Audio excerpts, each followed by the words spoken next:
Magaalaa halkan tokkotti badde dhugaa nama rifachiisu waa'ee magaalaa Poompee qabadhee isiniif dhufeen jira. Viidiyoo kana laayik, sheer waliif godhaa. Toora yuutuubii keenyaallee sabiskiraayib godhaa. Halkan tokko keessa magaalaa guddoon namoota kumaatamaan lakkaa'aman keessa jiraatan guutummaatti lafarraa dhabamte jechuu ni amantu. Namoonni tokko tokko hirribaa ka'uu hin dandeenye. Kaan mana isaanii keessaa ba'uuf yaalan garuu daqiiqaa muraasa keessatti waan uumame irraa miliquun isaaniif hin danda'amne. Har'a waggoota 2000 jechuun ni danda'ama.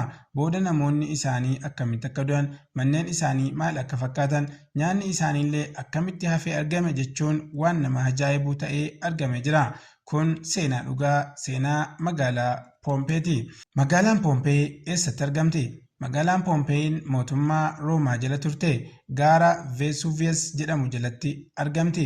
Har'a biyya Xaaliyaanii keessatti magaalaa Naapoolii irraa gara kibba bahaatti kiiloomeetira 23 fagaattee argamti. Poompeen bakka daldalaa guddaa turte. Namoonni achi keessa jiraatan daldaltoota, qonnaan bultoota, hojjettoota mootummaa, artistootaa fi namoota qabeenyaan badhaadhan turan. Manni isaanii manoota babbareedoo, bishaan qulqulluu, daandii dhagaa, suuqiiwwan hedduu qabu turan. Namni yeroo sanatti magaalaa Poompee keessa jiraatu nama jireenyi gammachiisaa qabudha jedhamee yaadama. Garuu isaan waan isaan hin beekne tokko ture. Gaarri isaan cinaa jiru sun voolkaanoo lubbu qabeessa akka qabu hin beekan turan. Maarree gaarri kun mallattoolee adda addaa agarsiisaa ture. Dhaloota Kiristoosiin booda bara 62 keessatti kirkirri lafaa guddaan mudatee ture. Kirkira lafaa guddaa mudateen manneen hedduun diigaman. Garuu namoonni hedduun kun waanuma barameedha jedhanii deebisanii ijaaran. Waggaa 17 booda voolkaanoon kun mallattoolee biraa agarsiisuu jalqabe. Har'a saayinsistoonni akka jedhanitti gaasiin ol ba'aa ture. Horiin sodaa agarsiisaa turte. Bishaan keessa jijjiiramni mul'ateera. Garuu namoonni yeroo sanaa kun waa voolkaanoon maal akka ta'e hin beekan turan. Maarree guyyaan badiinsa isaanii ni geesse. Guyyaan sun waxabajjiidha kan jedhanis ni jiru. Lakkii waxabajjii osoo hin taane fulbaana yookaan onkoloolessa jechuun saayinsistoonni irratti wal falmu. Haa ta'u malee badiinsi kun dhaloota Kiristoosiin booda bara 79 keessatti akka ta'e walii galanii jiru. Ganama keessa wanti hundi nagaa fakkaata ture.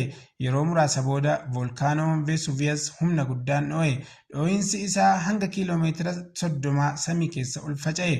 Dhagaan boba'aa, daaraa, gaasii gubataa hunda samii keessa facaase.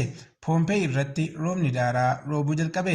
Yeroo jalqabaa namoonni hedduun waan salphaatti fakkaatee ture.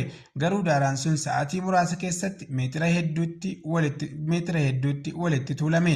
Manneen kukkufan, daandiileen cuccufaman, namoonni miliquu hin dandeenye. Namoonni achumaan achitti dhumuu eegalan.